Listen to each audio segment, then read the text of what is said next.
Hello mga ka-teammates! Isang malusog na araw na naman sa inyong lahat. Ngayon, meron na naman tayong isang importanteng pag-uusapan na maaring makakatulong sa pagpapanatili at pagpapaganda ng ating kalusugan. Ngayon, ituturo ko sa inyo kung ano ang dapat niyong malaman at dapat niyong obserbahan base sa kulay ng inyong mga ihi upang sa ganon ay makapagbigay sa atin ng idea kung ano ang ating health condition. At pag nalaman natin ito na mas maaga, it can save lives. So tara na mga ka-teammates at umpisan na natin ang kwentuhan.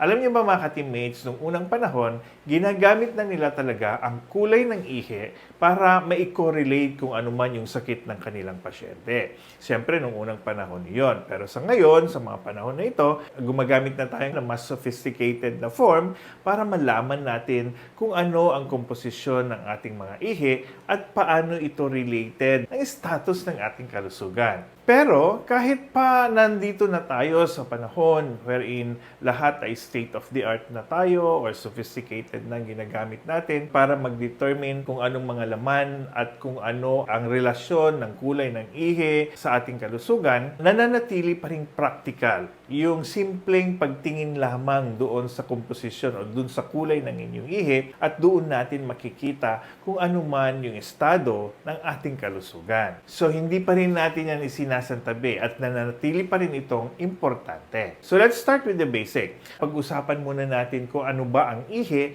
at kung paano ito na-form. So unang-una, pag tayo'y uminom ng tubig, pupunta yan sa ating bituka. At ang ating bituka, ia-absorb niya yung mga tubig at dadalhin niya sa ugat at doon hahalo sa ating dugo. Ang dugo is composed of 60% water. So ang normal na dami ng dugo sa ating katawan ay nagre-range sa 2.7 liters to 3.3 liters. So imagine niyo na lang, 60% neto ay tubig at yung mga remaining ay yung mga ibang composition ng dugo. No? So ang dugo is composed again of 60% water and the remaining is yung red blood cells ninyo, yung white cells, yung platelets, mga nutrients, protein, glucose, yung lipids, at saka iba-iba pang mga micronutrients. Nandito din yung mga electrolytes na nagbabalance ng mga metabolismo ng ating katawan, pati yung pag-absorb ng tubig, pag-absorb ng pagkain, at pag-maintain ng mga paglipat ng mga fluids natin sa katawan. Ito yung katulad ng sodium, potassium, chloride, no? Magnesium, zinc, etc. Dito, may kahalo ding mga hormones. Ang mga hormones ay mga chemicals din na nagre-regulate sa metabolism ng ating katawan. Kaya nga tinatawag natin dugo ay buhay kasi nandun lahat ng kakailanganin ng katawan. Nandun din yung toxins o yung dumi ng ating katawan. So, lahat ng ito, pag sinabi ng dugo, ito yung components niya. Pupunta sa kidney para ma-filter. Ang filtration ay isang proseso para tanggalin niya yung dumi at mga hindi kinakailangang tubig at mga iba pang mga chemicals at saka mga toxins at doon din niya i-retain or ibabalik sa ating sirkulasyon yung mga components na kailangan natin katulad ng protein, yung glucose ninyo, lipids, mga electrolytes, some of which are being retained. Pero yung mga sobra doon, including those toxins and waste, pupunta na sila doon sa labas ng kidney at ito na yung tinatawag nating ihi. Ang pinakasangkap ng ihi ay yung mga waste natin. Ibinabalik yung mga kinakailangan at itinatapon yung mga sobra or yung mga byproducts ng mga metabolism natin which we consider it as waste. Isang example nito ay yung urea. Ito yung pinaka-basic component ng ating ihi. This is the metabolic waste product pagka yung protein nyo ay nadadigest siya. Sunod, yung creatinine. Ang creatinine naman, ito yung mga metabolic waste product ng mga muscles natin. So, syempre, yung mga muscles natin, nag-aging din siya or minsan nasisira. So, pagka nasira yung muscles natin, yung waste product na puproduce ay tinatawag nating creatinine. Pag may sakit yung kidney ninyo, hindi niya na ilalabas yung creatinine or hindi niya effectively na nasasala. So, kaya nga, pag tinetesting natin yung dugo ninyo, pag mataas yung creatinine doon sa dugo ninyo, isang senyales din ito na hindi nagpo-function yung filtrating mechanism ng inyong kidney. Sunod dito ay yung mga electrolytes, no? Katulad ng sodium, potassium, chloride. Ito yung mga sobra-sobra. Pag hindi na kailangan ng inyong katawan, itinatapon din natin yan sa ihe. Kasi otherwise, kung dadami ito, magkakaroon din ng pagbabago sa metabolismo ng ating katawan. Katulad ng sodium, pag mataas masyado yung sodium natin, lalong nagre-retain yung tubig kasi yung sodium, magnet yan ng tubig. Kung nasaan si sodium, nandun si tubig. Kaya nagkakaroon kayo ng pagmamanas minsan, no? Kasi hindi natin na ilalabas yung sobra-sobrang sodium. So therefore, pagka na-retain natin yon, pati si tubig nakikitira na rin. Ayaw na rin niyang lumabas kasi nakadikit lang siya sa sodium. Others is yung potassium. Ito naman yung pag-contract ng mga muscles ninyo. And then of course, yung mga toxins, dito din siya lumalabas sa ihe. So yung ihing iyon, pupunta siya sa pantog, which is called your urinary bladder. At doon muna siya nag-iipon hanggang sa time na mapupuno na yung pantog ninyo at magkakaroon na kayo ng urge para ilabas yung ihi na yon. Magkukontract yung urinary bladder ninyo at doon lalabas na yung ihi doon sa inyong urethra. So, ganun po na-form ang ating ihi. Kadalasan, yung ihi natin ay may kulay dahil nga doon sa mga components na nandoon sa dugo. Minsan dilaw, minsan malabnaw, minsan brown, or mga iba-ibang color. So, ito yung pag-uusapan natin kung ano ang katumbas na sitwasyon ng ating katawan base dito sa mga kulay ng ihi. So, mag-start tayo doon sa normal na kulay ng ihi. Ang normal na color ng ihi ay usually dilaw. Dok, bakit dilaw? Di ba dapat malinaw ang ihi kasi karamihan ay tubig ito?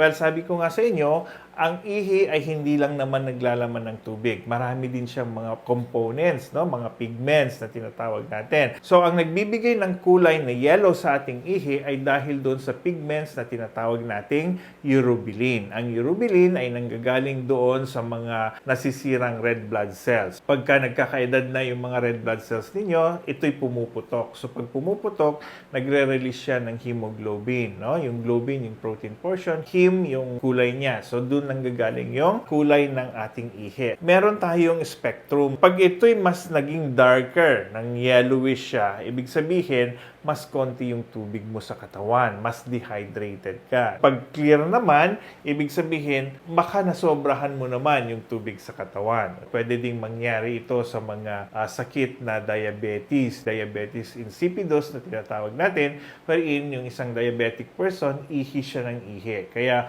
masyadong madaming lumalabas na tubig sa katawan at nagiging clear na yung kulay ng kanilang ihi. Pwede din ito sa mga pasyenteng umiinom ng mga diuretics or yung mga mahilig magkape. So, yung coffee is also a diuretic. So, ihi ka ng ihi. So, nagiging mas malabnaw ang kulay ng inyong ihi. So, minsan naman, maaari tayong makaranas ng ihi na nagiging neon yellow. Bright yellow, parang yung color ng Mountain Dew. Usually, nakikita natin ito sa mga umiinom ng vitamins. Kasi yung mga vitamins na yon ay nagko-contain siya ng vitamin B2, which is called your riboflavin, na siya ang dahilan kung bakit nagkakaroon ng neon color ang ating ihi. Pagka ganito ang nangyayari, hindi naman ito masama sa katawan. So, huwag kayong masyadong matakot pagka umiinom kayo ng vitamins at nagiging dilaw yung ihi ninyo. Now, let's go to the more disturbing color of your urine, which is red urine. Kadalasan ay nagsisimbolo ito ng dugo sa ating ihi, pero maaari din naman itong makuha sa mga pagkain. Pag kumain ka ng rhubarb, blackberries, dragon fruit, minsan namumula yung ating ihi, di ba? Pati yung ating dumi namumula. Pero pagka hindi tayo kumain ng mga yon at kinoconsider natin itong dugo, isa sa mga pinaka-disturbing color ng urine ay yung red urine. Because kung ito ay sanhi ng isang dugo, ito'y maaaring nagsasabi na merong may sugat doon sa daluyan ng ihi mo, which is most commonly due to cancers or pwede ding mga stone or mga urinary tract infection. Pagka meron ka kasing urinary tract infection or meron kang urinary tract stone, usually sinusugatan niya yung walls ng daluyan ng ihi kaya nagkakaroon ng dugo. Pagka nagkakaroon ka ng cancer sa kidney, sa ureter or doon sa pantog mismo, which is the most common one na pinanggagalingan ng bloody urine, pumuputok sa tagdudugo dugo. Ito usually yung mga causes ng bloody urine. Pagka nakakita kayo ng ganitong color, kinakailangan nyo pong magpatingin sa inyong doktor para makita natin kung ano ang tunay na sanhi ng pamumula ng inyong ihi.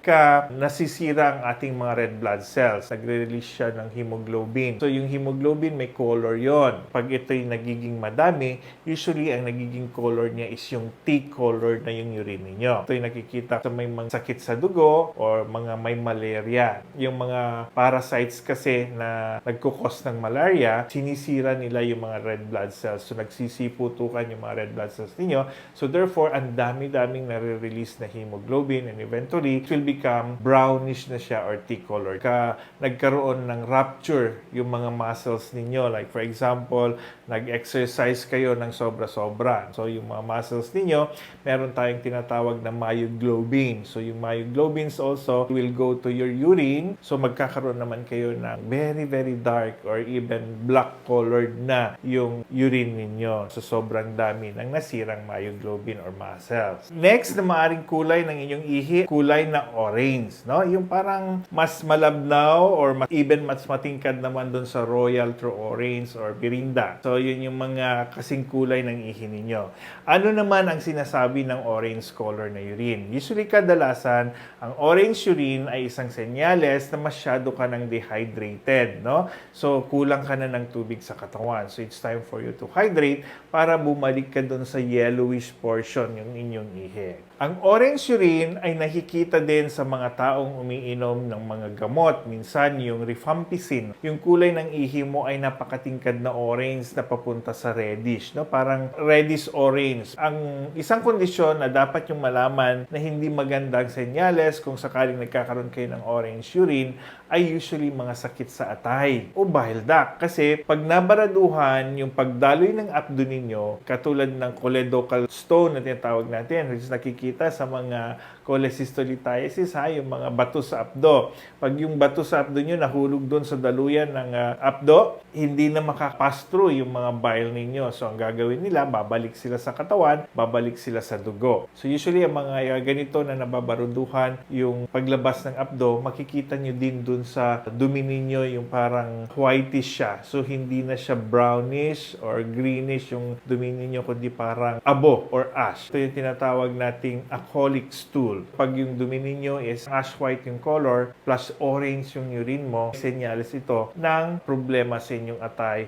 o dun sa daluyan ng inyong apdo. You have to seek consult para ma-investigate natin kung ano ba talaga ang tunay na dahilan ng inyong orange-colored urine. Sunod mga ka-teammates ay itong mga ganitong kulay. May mga iba't iba pang kulay pala ang ihi. Meron din tayong mga purple urine, green urine, etc. So itong mga purple urine, usually isa ito sa senyales ng isang metabolic disorders. Wala kang kapasidad para mag-process ng tryptophan na nanggagaling sa mga pagkain na matataas ang tryptophan content. Basically, hindi naman ito masyadong nakakatakot. Hindi katulad ng red urine na nag-indicate karaniwan na blood siya. Maybe pwede nating iwasan yung mga pagkain na matataas ang tryptophan para hindi magiging purple yung urine niya. But pwede din ito palang mangyari sa mga may mga UTI. Actually, pag magandang color, hindi naman sila nakakatakot. Kasi pag UTI yan, it can be effectively medicated with antibiotics. So next, nakakaiba ding color ng ating ihi ay yung greenish na urine. No? So pag ganito yung nakikita nyo, usually hindi naman nakakatakot. Kasi kadalasan, ito ay dahil sa dye or yung tina, yung mga methylene blue na binibigay namin pagka naglalagay kami ng markers sa colonoscopy, doon sa mga bukol na yon, or pag nag-opera tayo sa breast, minsan nag-i-inject tayo ng mga dye, o pagka nagpapa-diagnostics tayo, may mga ini-inject sa inyong dye. So, maari yung magiging ihi niyo is greenish just because of this color pigments na ibigay sa inyo. But basically, pagka naubos naman na yan, nawawala na yan at hindi naman siya nakakatakot. As long as nagpo-function yung kidney ninyo, this will be effectively excreted. Kaya nga, bago kayo mag-CT scan, bago kami magbigay ng dye sa inyo, sinisiguro natin na yung mga kidneys ninyo, pinapatest natin yung creatinine ninyo para masigurado natin na yung kidneys ninyo ay nagpo-function ng tama para ma-excrete nyo yung mga dyes na binibigay namin. Otherwise, kung may problema kayo sa kidney, hindi natin ginagawa ginagawa or hindi tayo nagbibigay ng mga dye na gano'n. So, meron din tayong tinatawag na port wine urine. Parang red wine, no? Yung port wine, mas darker lang siya dito, no? So, pagka gano'n naman yung color ng ihi ninyo, ito naman yung mga may genetic condition, tinatawag nating alkaptonuria. And next is, pwede rin siyang maging pitch black. Yung black na black yung urine nyo. Nagsisignify ito ng isang genetic disorder na tinatawag nating porphyria. Pwede din itong maging black. Ang genetic order naman associated sa mga ganon ay tinatawag nating alkaptonuria because of the build-up of homogentic acid doon sa ating ihi. Ngayon, pag nakita mo naman yung ihi mo ay parang pinaghugasan ng bigas or parang cloudy siya. So usually, these are signs of crystals or yung mga calcium oxalate. Pwede ding isang senyales ito ng isang urinary tract infection because dun sa byproduct ng mga bacteria na nangyayari doon sa ihi ninyo. Is pag yung ihi ninyo naman ay parang gatas or milky white siya, yung parang condensed milk na parang mataba. So ito naman yung mga may sakit sa kanilang mga lymphatics. This is called chyluria. So aside from the color, ay dagdag ko na rin na yung madalas na tinatanong nyo, bakit Dok pag umiihi ako, parang ang bula-bula ng aking ihi. So meron hubang connection. Depende naman sa lalapagan ng ihi ninyo, no? Baka naman yung nilapagan ng ihi ninyo ay may nakahalong sabon doon, natural bubula yon. Pero kung bagong flush yung napag-ihian ninyo at talagang mabulang-mabula, well, pwede din itong maging senyales ng isang sakit sa kidney. Kasi pagka nagiging mabula yung ihi ninyo, ibig sabihin maraming protina doon sa inyong ihi. Ang protein, hindi yan basta-basta tinatapon ng ating katawan. Diba? Sabi natin, ang protein ay nire-recycle ng katawan. Pagka nandun na siya sa lahan, ibinabalik niya sa katawan kasi ayaw niyang mawala ito dahil importanteng mga nutrients ito sa ating katawan. Again, kung ganito, baka po pwede kayong magpa-test, magpa-urinalysis kayo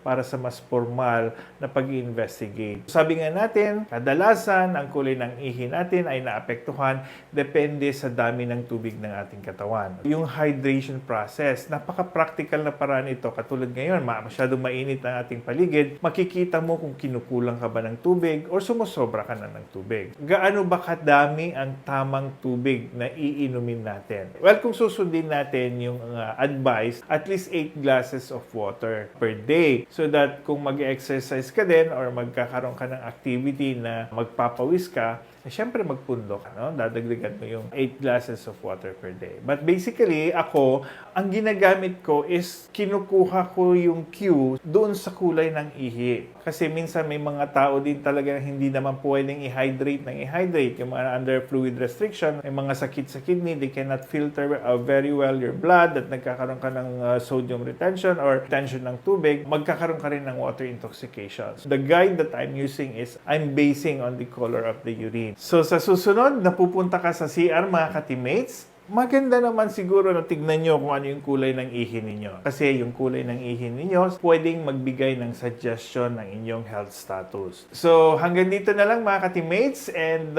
kung nagustuhan nyo itong video ito, baka naman pwede kayong mag-subscribe and click the notification bell para kayo may notify sa mga susunod pa nating mga topic, and pwede din kayong dumalaw sa aking YouTube channel. At kagaya ng sinasabi natin, stay curious. Kung meron mang pagbabago sa inyong katawan, dapat alamin ito at magtanong sa inyong mga doktor. Stay healthy and of course, stay happy. So until next time mga ka-teammates, see you then. Bye!